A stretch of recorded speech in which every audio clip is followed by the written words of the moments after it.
Nuestra amiga Candela lleva desde el año 94 en el espiritismo. Ella es gran trabajadora de la doctrina espírita, directora de un estudio del libro de los mediums, un estudio del libro de los espíritus y un evangelio. Participa en los grupos mediúnicos ayudando a esclarecer a los hermanos sufrientes. Es gran amante del teatro, por lo que es directora del grupo espírita Victorien Chardú. Como todos sabéis, le encanta trabajar y ayudar a los niños, por lo que con ello lleva la parte social del grupo que se dedica a ayudar a la infancia. Ella nos va a dar la ponencia ¿Quiénes son los mensajeros espirituales? Un fuerte aplauso para ella.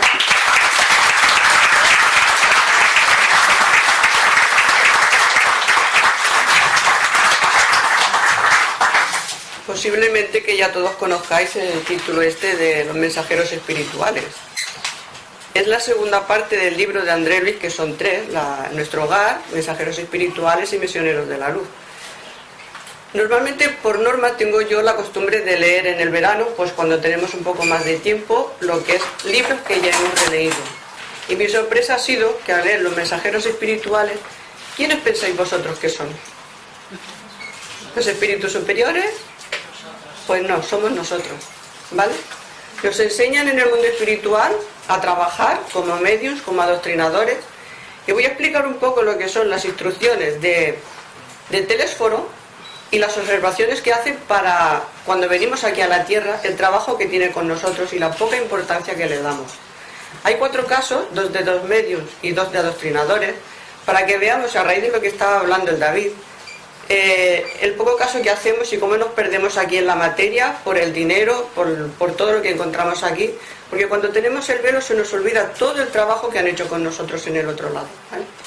Entonces empezamos aquí con el inicio del segundo libro, que nos encontramos a André Luis haciendo una reflexión sobre su vida y de su paso por el umbral, que como sabéis pasó 8 años allí sufriendo. Desligándome de los lazos inferiores que me unían a las actividades terrestres, un elevado entendimiento hizo feliz mi espíritu. Semejante liberación no se había realizado espontáneamente.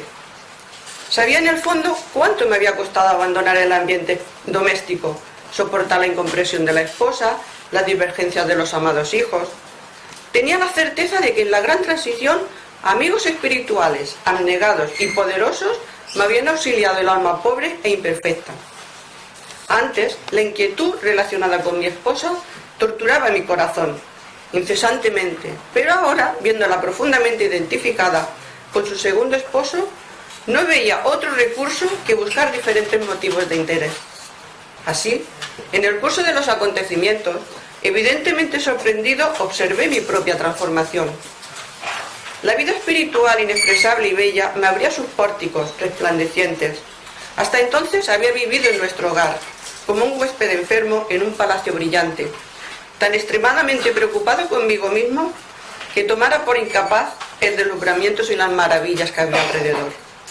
Ya no deseaba informarme de la procedencia de los infelices, no indagaba sobre sus aventuras en las zonas más bajas, buscaba a hermanos necesitados, deseaba saber en qué podía serles útil. La conversación de índole espiritual se me hacía indispensable. Narcisa cierto día me dijo: André, amigo mío, usted viene haciendo su propia renovación mental. En tales periodos nos asaltan al corazón extremadas dificultades espirituales. Tenga presente en la meditación y en el Evangelio de Jesús. Su corazón es una copa iluminada por los rayos de alborada nueva, pero vacía de los sentimientos del mundo que la llenaron. Llene su copa en las aguas eternas de aquel que es el donador divino. Además, André, todos nosotros somos portadores de la planta de Cristo en la tierra del corazón. Es una frase muy importante porque todos llevamos esa esencia. Usted ha trabajado bastante aquí en las cámaras, pero creo que debe aprovechar los nuevos cursos de servicio instalados en el Ministerio de Comunicación. Le presentaré a Aniceto, compañero de servicio en el Ministerio de Regeneración, de Auxilio, y ahora ejerce de instructor en el de Comunicación. Feliz por empezar una nueva empresa, André es conducido por Aniceto y Tobías, su compañero de trabajo en las cámaras de rectificación. André está preparado y dispuesto, Nos hallamos en la institución del hombre nuevo. Aniceto hace una advertencia. Nuestro servicio es variado y riguroso. El Departamento de Trabajo afectado a nuestra responsabilidad acepta solamente cooperadores interesados en el descubrimiento de la felicidad de servir.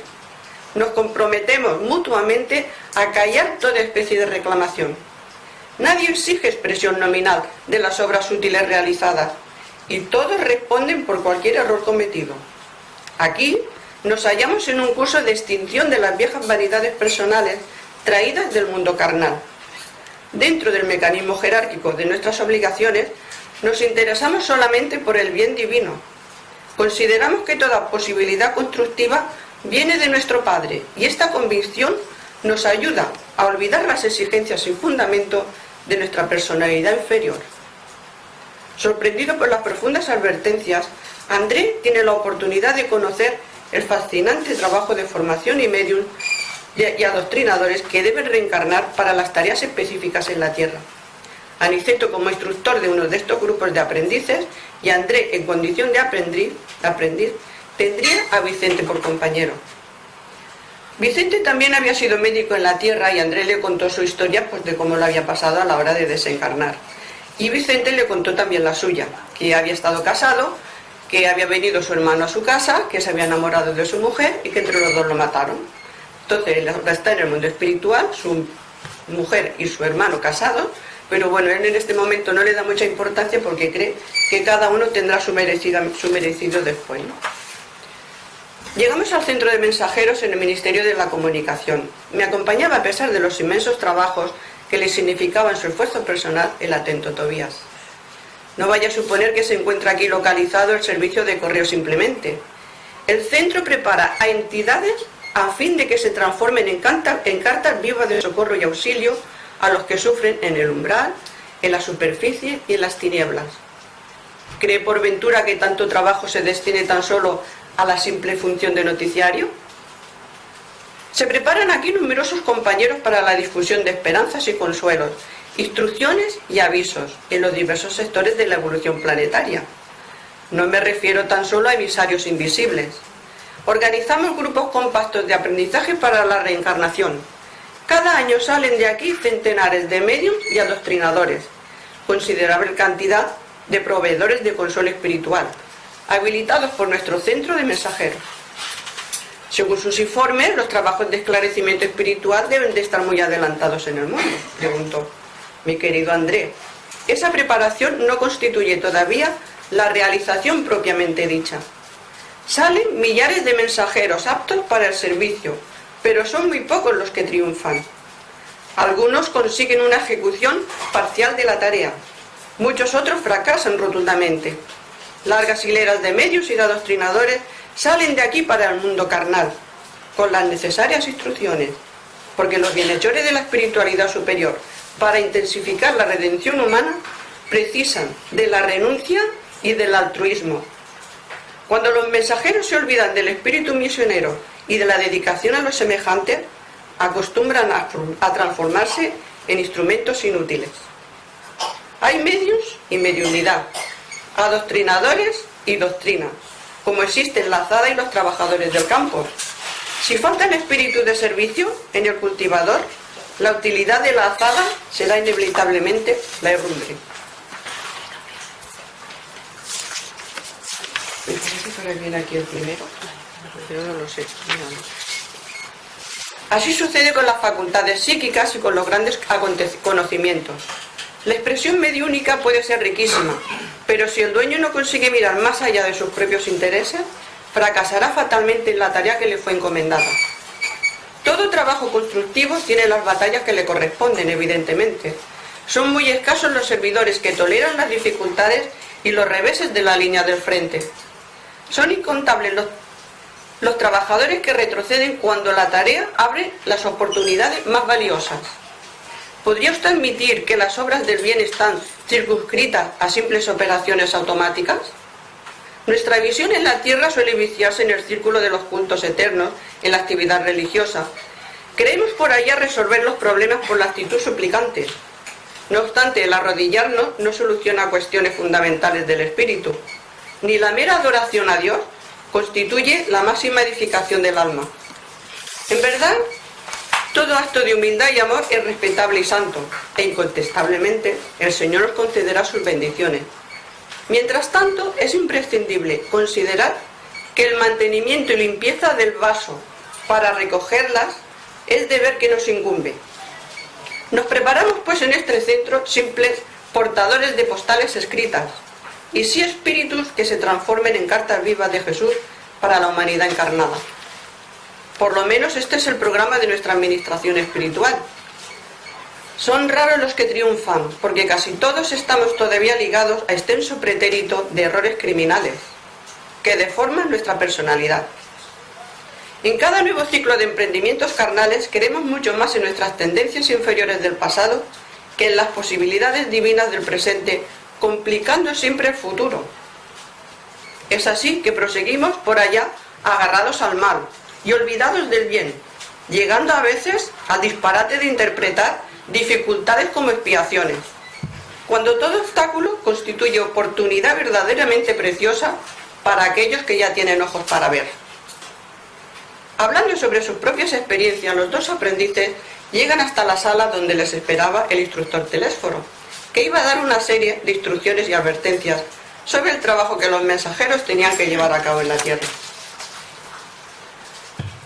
Es que no sé por dónde voy. Wow, pues todo lo he escrito. Esto yo creo que le he dicho. Ahora dijo con autoridad pero sin afectación: conversaremos sobre las necesidades de la presencia de nuestra colonia espiritual en los trabajos terrestres. Se encuentran aquí compañeros fracasados en las más nobles intenciones y otros hermanos deseosos de colaborar en las tareas que atañen a nuestras responsabilidades actuales. Nos referimos a las laboriosas actividades de la comunicación en el plano carnal.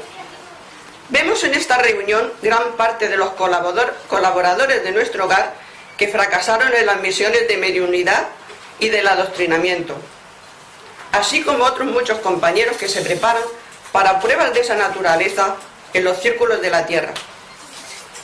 Nuestra tarea es enorme. Es indispensable socorrer a los que enfrentan valerosos las profundas transformaciones del planeta. Las transiciones esenciales de la Tierra encuentran a la mayoría de los hombres absolutamente distraídos sobre las realidades eternas. La mente humana se muestra cada vez más abierta al contacto con las expresiones invisibles, dentro de las cuales funciona y se mueve. Esto es una fatalidad evolutiva, quiere decir que es un hecho. Deseamos y necesitamos auxiliar a las criaturas terrestres. Sin embargo, en contra de la extensión de nuestro concurso fraterno, operan dilatadas corrientes de incomprensión. No nos referimos apenas a la acción de la ignorancia y de la perversidad. Actúan contradictoriamente en ese particular gran número de fuerzas del propio espiritualismo. Nos combaten algunas escuelas cristianas como si no colaborásemos con el Divino Maestro. Y existen corrientes espiritualistas de elevado tenor educativo que condenan nuestra influencia, por querer que el hombre se perfeccione de un día a otro, rigurosamente redimido al golpe instantáneo de la voluntad sin realización metódica. En el campo de nuestro conocimiento de la vida, no podemos condenarlos por su incomprensión actual. Toda expresión religiosa es sagrada. Todo movimiento superior de educación espiritual es santo en sí mismo. Tenemos entonces ante nosotros la incomprensión de los buenos, que constituye dolorosa prueba para todos los trabajadores sinceros, porque a fin de cuentas no estamos haciendo una obra individual, y sí promoviendo un movimiento libertador de la conciencia humana, a favor de la propia idea religiosa del mundo. Los sacerdotes y los intérpretes de los núcleos organizados de la religión y de la filosofía no perciben aún que el espíritu de la revelación es progresivo como lo es el alma del hombre. Las concepciones religiosas se elevan con la mente de la criatura humana. Muchas iglesias no comprenden todavía que no debemos difundir la creencia en los tormentos eternos para los desventurados, y sí la certeza de que hay hombres infernales creando infiernos para sí mismos. No podemos, por tanto, perder el tiempo en el examen de la temeridad ajena. Tenemos servicios complejos y dilatados, y como decíamos, la humanidad terrestre se aproxima día a día a la esfera de vibraciones invisibles de condición inferior que la rodea en todos los sentidos. Me he perdido. Pero según reconocemos, aplastante porcentaje de habitantes en la Tierra no se preocupan por los actuales acontecimientos evolutivos en el escenario humano. La ciencia progresa vertiginosamente en el planeta y no obstante, a medida que se suprimen sufrimientos del cuerpo, se multiplican las aflicciones del alma. Los periódicos del mundo están llenos de noticias maravillosas en cuanto al progreso material. Se descubren secretos sublimes de la naturaleza en los dominios del mar, en la tierra, en el aire, pero la estadística de los crímenes humanos es espantosa. Los asesinatos de la guerra presentan refinamientos de perversidad que van mucho más allá de aquellos que fueron conocidos en épocas anteriores. Los homicidios, los suicidios, las tragedias conyugales, los desastres del sentimiento, las huelgas, los impulsos revolucionarios de la indisciplina, la sed de las experiencias inferiores, la inquietud sexual, las enfermedades desconocidas, la locura, invaden los hogares humanos. No existe en país alguno preparación espiritual suficiente para proporcionar el confort físico. Mientras tanto, ese confort tiende a aumentar naturalmente. El hombre dominará cada vez más el ambiente exterior que constituye su morada, aunque no llegue a conocerse a sí mismo. El cuerpo atendido, no obstante, revelará las necesidades del alma y vemos ahora a la criatura terrestre llena de graves problemas, no solo por las deficiencias de sí misma, sino también por la espontánea aproximación psíquica con la esfera vibratoria de millares de desencarnados, que se agarran a la superficie planetaria, sedientos por renovar la existencia que menospreciaron sin consideración alguna para con los designios del Eterno. Actualmente la actualidad terrestre es como un gran organismo colectivo, cuyas células, que son las personalidades humanas, se envuelven en el desequilibrio entre sí, en proceso mundial de reajuste y de redención. ¿Cuántos cooperan con nosotros? Ven la extensión de los torbellinos en los que se debate la mente humana. Criminales se aferran a criminales, enfermos se asocian con enfermos. ¿Ven la extensión de los torbellinos? No. Necesitamos ofrecer al mundo los instrumentos adecuados para las rectificaciones espirituales, habilitando a nuestros hermanos encarnados a un mayor entendimiento del Espíritu del Cristo, pero para conseguirlo necesitamos de colaboradores fieles que no impongan condiciones, compensaciones y discusiones, y sí que se interesen por la sublimidad del sacrificio y de renuncia ante el Señor. Aquel que no desee servir, busque otro tipo de tarea. En el Ministerio de Comunicación no se admite la pérdida de tiempo en experimentaciones enfermizas, sin grave perjuicio para los colaboradores incautos. Aquí, por tanto, por encima de trabajadores, necesitamos servidores que atiendan con buena voluntad. En la tierra se hacen oír gritos conmovedores del sufrimiento. Necesitamos servidores que deseen integrarse en la escuela evangélica de la renuncia. Desde las primeras tareas del espiritismo renovador, nuestro hogar ha enviado diversos grupos al trabajo de propagación de valores educativos. Centenares de compañeros parten de aquí anualmente, uniendo necesidades de rescate al servicio redentor. Pero todavía no hemos conseguido los resultados deseables. Algunos alcanzaron resultados parciales en las tareas desarrolladas, pero la mayoría ha fracasado ruidosamente. En vano en nuestro Instituto de Socorro movilizaron medidas de asistencia indispensables. Son rarísimos los que conquistan algún éxito en los delicados menesteres de la mediunidad y del adoctrinamiento. Otras colonias de nuestra esfera promueven tareas de la misma naturaleza, pero poquísimos son los que recuerdan las realidades eternas, en el otro lado del velo. La ignorancia domina la mayoría de las conciencias encarnadas, y la ignorancia es madre de las miserias, de las debilidades, de los crímenes. Grandes instructores, cuando se encuentran en los fluidos de la carne, se amedrentan ante las luchas humanas y se encierran indebidamente en sus propias ideas. Se olvidan de que Jesús no esperó a que los hombres le alcanzasen las glorias magnificentes y enseñar y servir. No exigió que las criaturas humanas se hiciesen inmediatamente iguales a él, y sí se hizo como los hombres para ayudarlos en la áspera ascensión. Si el Divino Maestro adoptó esa norma, ¿qué decir de nuestras obligaciones como criaturas fallidas? Alrededor de nosotros Los lazos personales constituyen extenso campo de actividad propicia para el testimonio. Cese para nosotros el concepto de que la tierra es un valle tenebroso, destinado a lamentables caídas, y tengamos la certeza de que la esfera carnal es un gran taller de trabajo redentor. Preparémonos para la cooperación eficiente y indispensable. Olvidemos los errores del pasado y recordémonos de nuestras obligaciones fundamentales. La causa general de los desastres mediúnicos es la ausencia de la noción de responsabilidad y del recuerdo de deber a cumplir. ¿Cuántos de vosotros habéis sido respaldados aquí por generosos benefactores que buscaron ayudaros condolidos de vuestro pretérito cruel? ¿Cuántos de vosotros partisteis entusiastas formulando enormes promesas? Entre tanto, no supisteis reflexionar dignamente para aprender a servir conforme a los designios de superiores del Eterno. Cuando el Señor os enviaba posibilidades materiales para lo necesario, regresabais a la ambición desmedida. Ante el aumento de misericordia de la labor intensificada, os agarrasteis a la idea de la existencia cómoda junto a la experiencia afectiva. Preferisteis los desvíos sexuales al lado de la familia, volvisteis a la tiranía doméstica, y a los intereses de la vida eterna sobrepusisteis las sugestiones inferiores de la pereza y de la vanidad. La mayoría de vosotros os disteis a la palabra sin responsabilidad y a la indagación sin discernimiento, amontonando actividades inútiles. Como medium, muchos de vosotros preferisteis vuestra propia inconsciencia.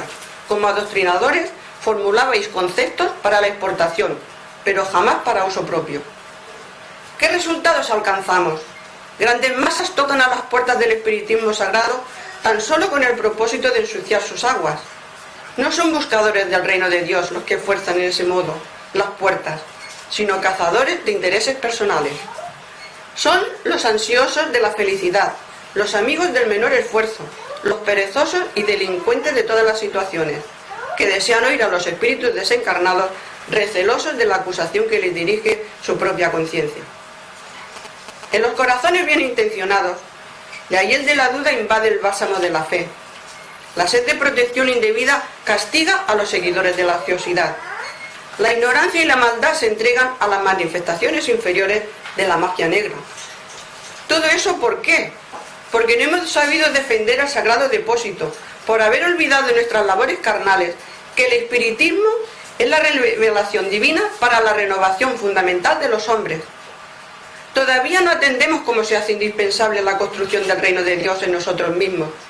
Con todo, no abandonemos nuestros deberes en mitad de la tarea. Volvamos al campo rectificando las siembras.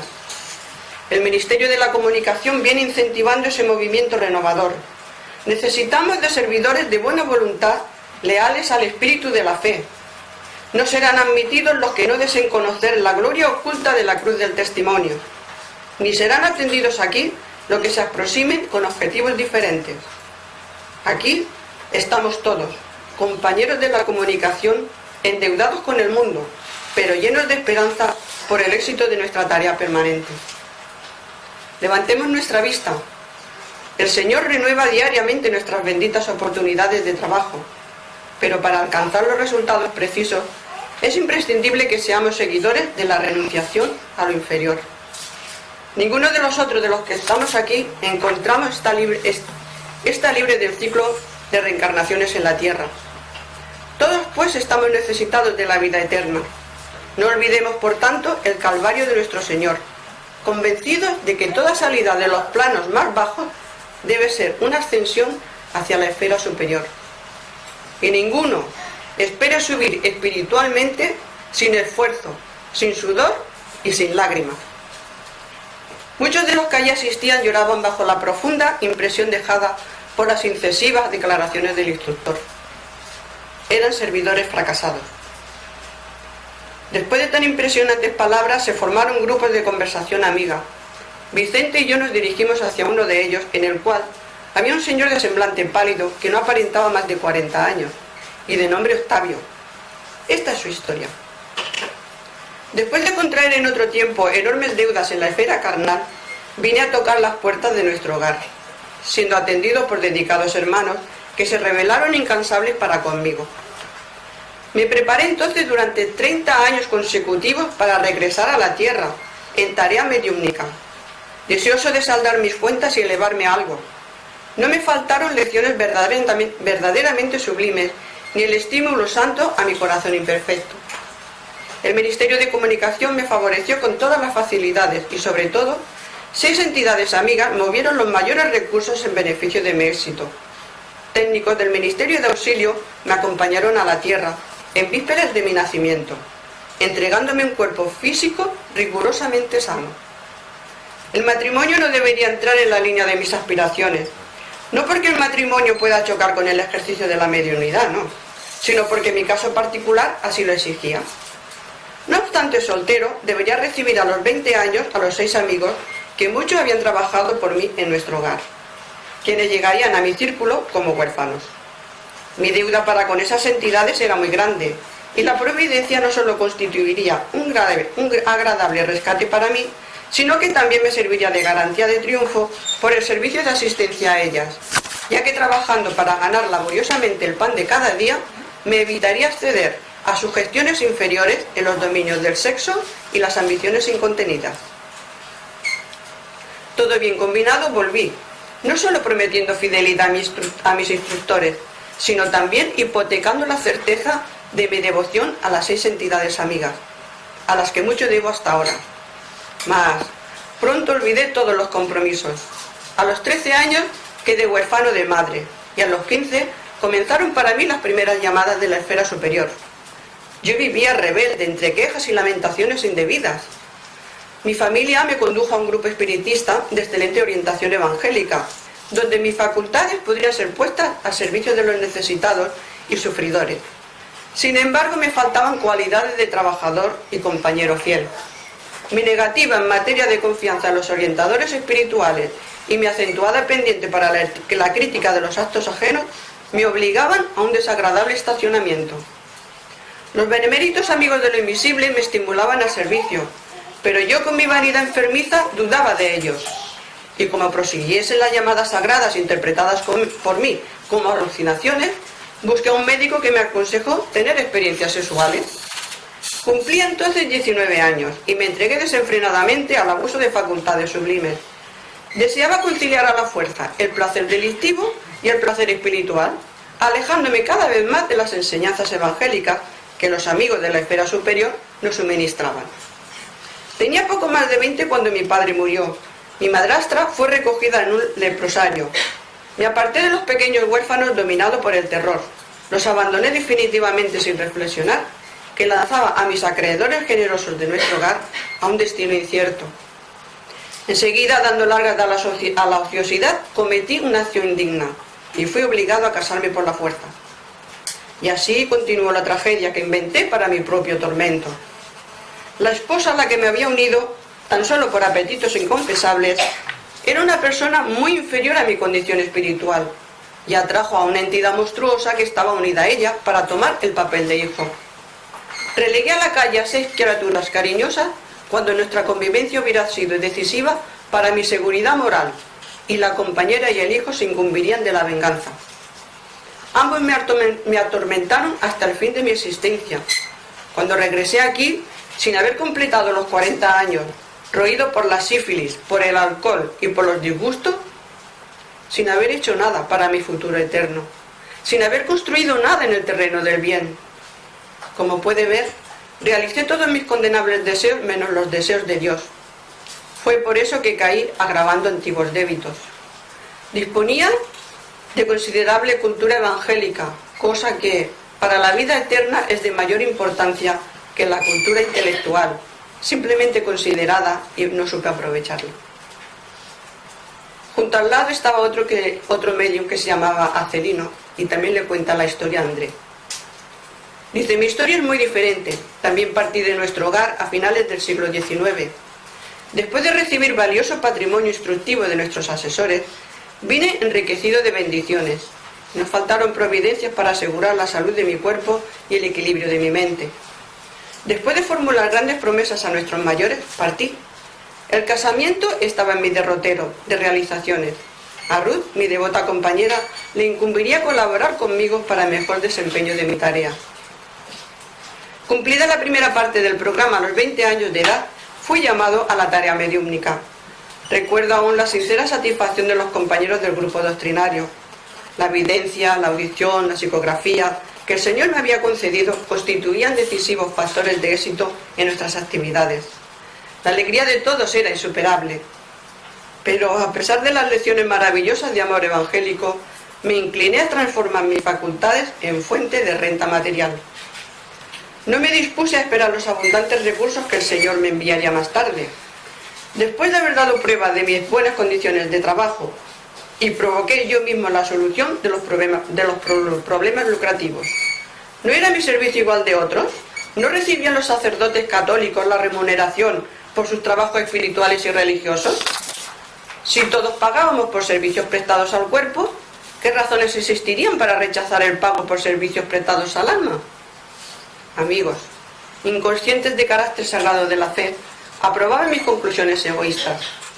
Admitamos que en el fondo el trabajo esencial era de los desencarnados, pero también había colaboración mía personal, como intermediario, por lo que debía ser justa la retribución. Inútilmente se movilizaron los amigos espirituales aconsejándome el mejor camino. En vano, compañeros encarnados me llamaban la atención para la reflexión oportuna. Me aferré al interés inferior y fijé mi punto de vista. Me pondría a trabajar definitivamente solo para los consultantes. Fijé el precio de las consultas, con bonificaciones especiales a los pobres y desvalidos de la suerte, claro, y mi consultorio se llenó de gente. Se despertó enorme interés entre los que deseaban la mejoría física y su solución para los negocios materiales. Gran número de familias ricas me tomó como su consultor habitual para todos los problemas de la vida. Las lecciones de espiritualidad superior, la confraternidad amiga, el servicio redentor del Evangelio y las exhortaciones de los emisarios divinos quedaron distantes. Se ignoraba la escuela de la virtud, del amor fraternal, de la edificación superior. Ahora era la competencia comercial, las relaciones humanas, legales o criminales, los caprichos apasionados, los casos policiales y todo un cortejo de miserias de la humanidad en sus exigencias indignas. Se había transformado por completo el ambiente espiritual que me rodeaba. A fuerza de rodearme de personas delictuosas por cuestiones de ganancia sistemática, las bajas corrientes mentales de los inquietos clientes me encerraban en una sombría cadena psíquica. Llegué a cometer el crimen de burlarme del Evangelio de nuestro Señor Jesús, olvidando que los negocios delictuosos de los hombres de conciencia viciosa cuentan igualmente con entidades perniciosas que se interesan por ellos en los planos invisibles, y así transformé mi mediunidad en fuente de pronósticos materiales y de avisos indignos. Pero la muerte llegó y me arrancó de la fantasía. Desde el mismo instante de la gran transición, la ronda oscura de los consultantes criminales que me habían precedido en el túmulo me rodeó reclamando soluciones y orientaciones de naturaleza inferior. Querían noticias de sus cómplices todavía encarnados, de resultados comerciales, de soluciones atenientes a relaciones clandestinas. Grité, lloré, imploré, pero estaba encadenado a ellos por siniestros hilos mentales en virtud de mi imprevisión en la defensa de mi propio patrimonio espiritual. Durante 11 años consecutivos espié la falta entre ellos, entre el remordimiento y la amargura. No fui un homicida, no fui ni un ladrón vulgar, no mantuve el propósito íntimo de herir a nadie, ni ultrajé hogares ajenos.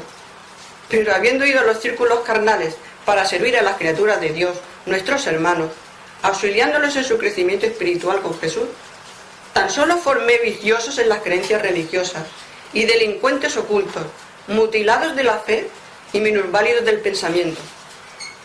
No tengo disculpas porque tenía el conocimiento. No tengo perdón porque no me faltó la asistencia divina. ¿Pueden valorar la existencia de mi culpa?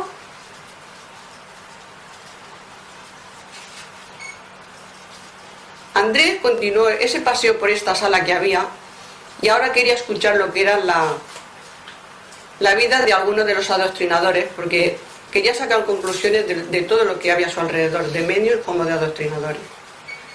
Y había un señor allí, se llamaba Filor Belarmino, de fisonomía grave, de gestos lentos. Dejaba mostrar gran tristeza a su humilde mirada. Entonces el a conocer las amarguras de un adoctrinador fracasado? Le voy a contar mi historia. La misión del adoctrinador es muy grave para cualquier hombre. No es sin razón que se atribuye a Jesús el título de maestro. Solamente aquí vine a ponderar bastante esa profunda verdad. Medité muchísimo, reflexioné intensamente y concluí en que, para alcanzar una resurrección gloriosa, no existe por ahora otro camino además de aquel recorrido por el adoctrinador divino. Es digna de mención la actitud de él, absteniéndose de cualquier esclavitud a los bienes terrestres. En todo el Evangelio no vemos pasar al Señor sino haciendo el bien, enseñando el amor, encendiendo la luz, diseminando la verdad. ¿Nunca pensó en eso? Después de largas meditaciones llegué al conocimiento de que en la vida humana, junto a los que administran y a los que obedecen, están los que enseñan. Llego pues a pensar que en las esferas de la superficie terrestre hay mayordomos, cooperadores y servidores. Muy especialmente los que enseñan deben ser los últimos. Seguramente se extrañará que yo haya fracasado sabiendo tanto. Mi angustiosa tragedia es la de todos aquellos que, conociendo el bien, lo olvidan en la práctica. Hace muchos años salí de nuestro hogar para cumplir con la tarea de adoctrinación en el campo del espiritismo evangélico. Mis promesas aquí fueron enormes. Mi tarea constaría de trabajo asiduo en el Evangelio, adoctrinado primero con el ejemplo y enseguida con la palabra. 2 colonias importantes que son convecinas nuestras enviaron muchos servidores de la mediunidad y pidieron a nuestro gobernador que cooperase con el envío de misioneros competentes para la enseñanza y la orientación. A pesar de mi pasado culpable, me ofrecía el servicio. Debería desempeñar actividades concernientes a mi rescate personal y atender a la honrosa tarea, proporcionando luz a nuestros hermanos en los planos visible e invisible. Se me imponía sobre todo el deber de amparar a las organizaciones mediúnicas, estimulando a los compañeros de lucha puestos en la tierra al servicio de la idea de la inmortalidad.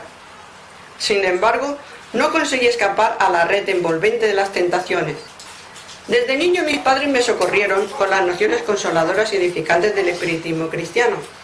Varias circunstancias que me parecieron casuales situaron mi esfuerzo en la presidencia de un gran grupo espírita.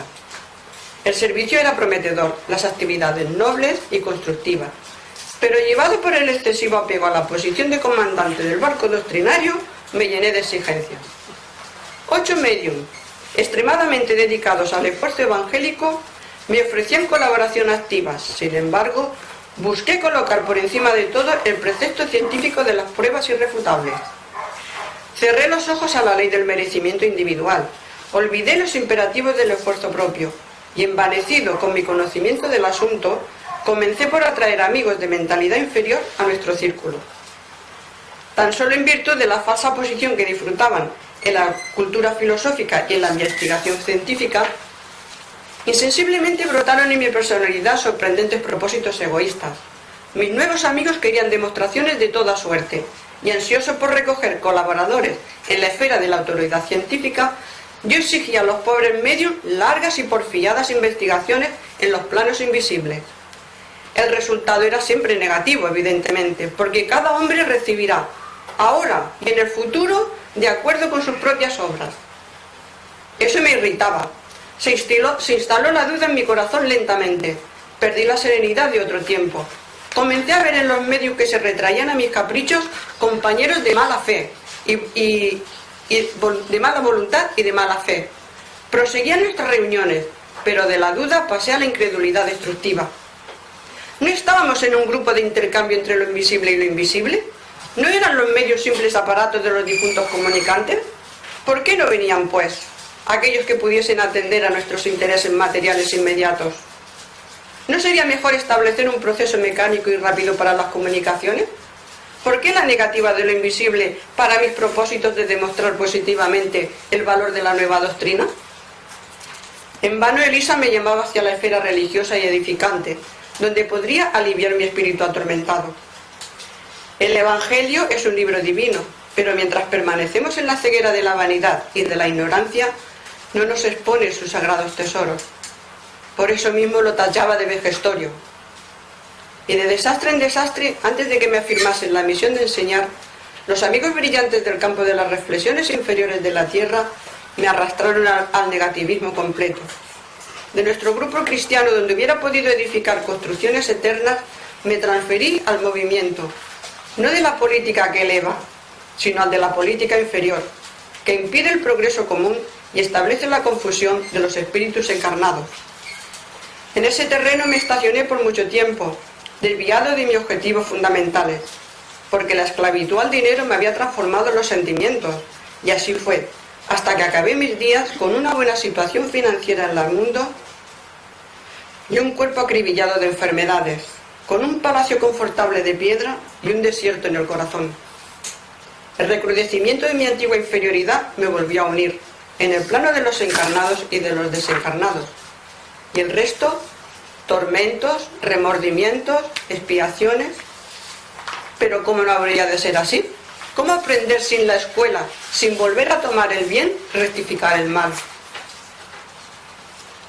Al lado estaba Monteiro, que también tomó la palabra, y dice: desde hace 3 años consecutivos que vengo diariamente al centro de mensajeros, y las lecciones son siempre nuevas. También anduve a tontas y a locas en las siembras terrestres. Es muy difícil escapar a la influencia del medio cuando nos hallamos en la lucha terrenal. Son tantas y tan grandes las exigencias de los sentidos en relación con el mundo externo que a mi vez tampoco pude escapar al doloroso desastre. Es que la multiplicidad de los fenómenos y singularidades mediúnicas reservan enorme sorpresa a cualquier adoctrinador que posea más razones en la cabeza que sentimientos en el corazón. En todos los tiempos el vicio intelectual puede desviar a cualquier trabajador, más entusiasta que sincero. Y eso fue lo que me sucedió a mí. Partí también de nuestro hogar en otro tiempo en misión de entendimiento espiritual. No iba para estimular fenómenos, sino para colaborar en la iluminación de compañeros, encarnados y desencarnados. Intraducible alegría dominaba mi espíritu en el desarrollo de los primeros servicios. Bajo mi control directo estaban algunos medios de efectos físicos, psicografía y de incorporación. Y tan grande era la fascinación que el intercambio con lo invisible ejercía sobre mí, que me distraje por completo en cuanto a la esencia moral de la doctrina. Teníamos 4 reuniones semanales a las cuales comparecía con asiduidad absoluta. Confieso que experimentaba cierto deleite en el adoctrinamiento a los desencarnados de condición inferior. Para todos ellos tenía largas exhortaciones brillantes en la punta de la lengua. A los que sufrían, le hacían ver que sufrían por su propia culpa. A los embusteros les recomendaba enfáticamente que se abstuvieran de la mentira criminal. Los casos de obsesión me merecían un ardor apasionado. Estimaba enfrentar a los obsesores crueles para reducirlos a cero en el campo de la argumentación pesada. Otra característica que ponía de relieve la firmeza de mi acción era la dominación que pretendía ejercer sobre algunos pobres sacerdotes católicos romanos, desencarnados en situación de ignorancia con las verdades divinas. Llegaba al colmo de estudiar pacientemente largos trechos de las Escrituras, no para meditarlos con provecho, sino para masticarlos con placer, volcándolos después sobre los espíritus perturbados en plena sesión, con la idea criminal de poseer una falsa superioridad espiritual. El apego a las manifestaciones exteriores me desorientó por completo. Encendía luces para los otros, prefiriendo los caminos oscuros para mí. Solamente aquí de regreso pude verificar la extensión de mi ceguera. A veces, después de larga adoctrinación sobre la paciencia, imponiendo pesadísimas obligaciones a los desencarnados, abría las ventanas de la sala de nuestras actividades doctrinarias para regañar a los niños que jugaban inocentemente en la calle. Instaba a los perturbados invisibles a conservar la serenidad para en instantes después reprender a señoras humildes presentes en la reunión que no podían contener el llanto del niño que estaba enfermo. Eso en cuanto a las cosas de escaso valor, porque en mi establecimiento comercial mis actitudes eran inflexibles, nada me conmovía. Pasaba los días en la oficina estudiando la mejor manera de perseguir a los clientes que incurrían en atrasos, y por la noche iba a enseñar el amor, la paciencia y la dulzura a los semejantes, exaltando el sufrimiento y la lucha como caminos benditos de preparación hacia Dios. Estaba ciego. No conseguía percibir que la existencia terrestre por sí sola es una sesión permanente. Tallaba el espiritismo a mi modo. Toda la protección y toda la garantía para mí y valiosos consejos para el prójimo. Además, no conseguía retirar de mi mente de los espectáculos exteriores. Fuera de las sesiones prácticas, mi actividad doctrinaria consistía en vastísimos comentarios de los fenómenos observados, duelo de palabras, narraciones de acontecimientos insólitos y crítica rigurosa de los médiums. De desvío en desvío, la angina me sorprendió absolutamente distraído de la realidad esencial. Pasé para acá como un demente necesitado de hospicio. Tarde venía a conocer que había abusado de las sublimes facultades del verbo. ¿Cómo enseñar sin dar ejemplo? ¿Y cómo dirigir sin amor? A la salida del plano físico me esperaban entidades peligrosas y rebeldes. Mientras tanto sentía dentro de mí un singular fenómeno. Mi raciocinio pedía socorro divino, pero mis sentimientos se agarraban a objetivos inferiores. Mi cabeza se dirigía al cielo en súplica, pero mi corazón se pegaba a la tierra. En ese estado triste me vi rodeado de seres malévolos que me repetían largas frases de mis discursos en las sesiones. Con actitud irónica me recomendaban serenidad, paciencia y perdón por las faltas cometidas. Me preguntaban igualmente por qué no me desligaba del mundo estando ya desencarnado. Vociferé, rogué, grité, pero tuve que soportar ese tormento por mucho tiempo. Cuando los sentimientos de apego a la esfera física se atenuaron, la compasión de algunos buenos amigos me trajo hasta aquí, al centro de mensajeros. Imagine, mi espíritu todavía estaba rebelde, me sentía descontento. ¿No había fomentado las sesiones de intercambio entre los dos planos? ¿No me había consagrado al esclarecimiento de los desencarnados? Percibiendo mi ridícula irritación, generosos amigos me sometieron a un tratamiento. No quedé satisfecho. Pedí una audiencia a la ministra veneranda. Teniendo en cuenta que ella había sido la intercesora de mi oportunidad, quería explicaciones que pudieran satisfacer mi capricho personal. La ministra está siempre ocupada, pero siempre es generosa. No fijó la audiencia dada la insensatez de la solicitud. No obstante, por exceso de delicadeza, me visitó un día durante el tiempo que dedicaba a su descanso.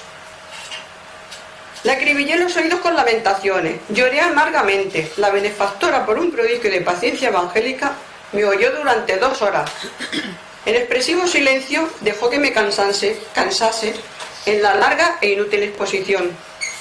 Cuando me callé, a la espera de las palabras que alimentasen el monstruo de mi incomprensión, Veneranda sonrió y respondió: Monteiro, amigo mío, la causa de su derrota no es compleja ni difícil de explicar. Usted se entregó excesivamente al espiritismo práctico, junto a los hombres nuestros hermanos, pero nunca se interesó por la verdad práctica del espiritismo, junto a Jesús, nuestro Maestro. Desde entonces mi actitud cambió muchísimo. Aturdido con aquella lección profunda, respondí, masticando las palabras, como quien piensa más para hablar menos. Sí, estoy tratando de comprender. De momento había aprendido bastantes lecciones y estaba impresionado con lo que había podido observar. Se acercaron a otro grupo que había de señoras que estaban hablando entre sí. Una viejecita simpática exclamaba: hice cuanto pude, no obstante los lazos de familia son muy fuertes. Algo se hacía oír siempre dentro de mí con voz muy fuerte en mi espíritu, inclinándome al desempeño de la tarea. Pero, ¿y mi marido? Él nunca se conformó. Si los enfermos me necesitaban en el dispensario, se agravaba su neurastenia. Si los compañeros de la doctrina me invitaban a los estudios evangélicos, se ponía celoso. Llegaba incluso a indisponer a mis hijas contra mí. ¿Cómo podía ser posible en tales circunstancias atender mis obligaciones mediúmnicas? Acabo. Una de las señoras, que parecía más segura de sí misma, comentó: siempre tenemos recursos y pretextos para rehuir las culpas. Encaremos nuestros problemas con realismo. Ha de convenir que poniendo un poco de buena voluntad siempre le quedarían algunos minutos a la semana y algunas oportunidades para hacer el bien. Tal vez hubiera podido conquistar la comprensión del esposo y la colaboración afectuosa de las hijas si trabajase en silencio, mostrando sincera disposición para el sacrificio. Nuestros actos son mucho más contagiosos que nuestras palabras. Sí, respondió con un tono de voz diferente. Estoy de acuerdo con su observación. En verdad nunca pude sufrir la incomprensión de los míos sin protestar. Para trabajar con eficiencia, dijo la sensatas compañera, es necesario saber callar ante todo. Habríamos atendido perfectamente a nuestros deberes si hubiésemos usado todas las recetas de la obediencia y del optimismo que suministramos a los otros. Aconsejar siempre es útil, pero aconsejar excesivamente puede suponer olvido de nuestras obligaciones. Lo digo así porque mi caso, a bien es decir, es semejante al suyo. Fuimos al círculo carnal para construir con Jesús, pero hemos caído en la tontería de creer que andábamos por la tierra para discutir nuestros caprichos. No realicé mi tarea mediúnica a causa de la irritación que me dominaba ante la indiferencia de mis familiares con los servicios espirituales. Nuestros instructores aquí me habían recomendado mucho que enseñar bien es necesario antes de dar ejemplo. Mientras tanto, para desventura mía, todo lo olvidé en el trabajo temporal de la tierra. Si mi marido hacía comentarios, yo le llevaba la contraria. No soportaba cualquier parecer contrario a mi punto de vista en materia de creencia, incapaz de percibir la vanidad y la tontería de mis propios gestos. De las irreflexiones nació mi última pérdida, en la cual agravé mucho las responsabilidades. Casi mensualmente mi marido y yo nos empeñábamos en discusiones, cambiando no solamente los insultos contundentes, sino también los fluidos venenosos segregados por nuestras mentes rebeldes y enfermizas. Entre los conflictos y sus consecuencias, pasé el tiempo inutilizada para la realización de cualquier trabajo de elevación espiritual. Otro grupo de señoras hablaba animadamente también. Finalmente, ¿cuál fue la causa de su desastre? Apenas el miedo. Tuve miedo de todo y de todos. Ese fue mi gran mal. Usted fue muy bien preparada aquí antes de reencarnar. Sí, lo sé. No obstante, no debo ir a la realidad. Fui la culpable de todo. Me preparé lo suficiente como para rescatar antiguos débitos y realizar nuevos progresos. Pero no practiqué la debida vigilancia. La llamada al servicio resonó en mí en el momento apropiado. Orientando mi razón hacia mejores aclaraciones, nuestros instructores me proporcionaban los más santos incentivos. Pero desconfié de los hombres, de los desencarnados y hasta de mí misma. En los estudiosos del plano físico creía ver a personas de mala fe. En los hermanos invisibles creía encontrar espíritus burlones, con fantasías de orientadores, y en mí misma estimaba seguir tendencias nocivas. Muchos amigos me tenían por virtuosa, por la rigurosidad de mis exigencias, pero en el fondo yo no pasaba de ser una enferma voluntaria cargada de aflicciones inútiles. Fue una gran infantilidad por su parte. Usted olvidó que en la esfera carnal el mayor interés del alma es la realización de algo útil para el bien de todos, con vistas al infinito y a la eternidad. En ese menester es indispensable contar con el asedio de todos los elementos contrarios. Ironías de la ignorancia, ataques de la insensatez, surgirán ciertamente en el camino de todo trabajador fiel.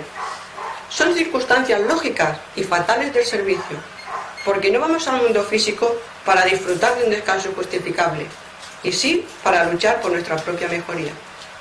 A despecho de todo impedimento fortuito, comprendo ahora, pero el recelo de las mistificaciones echó a perder mi bella oportunidad. Ya es tarde para lamentarnos.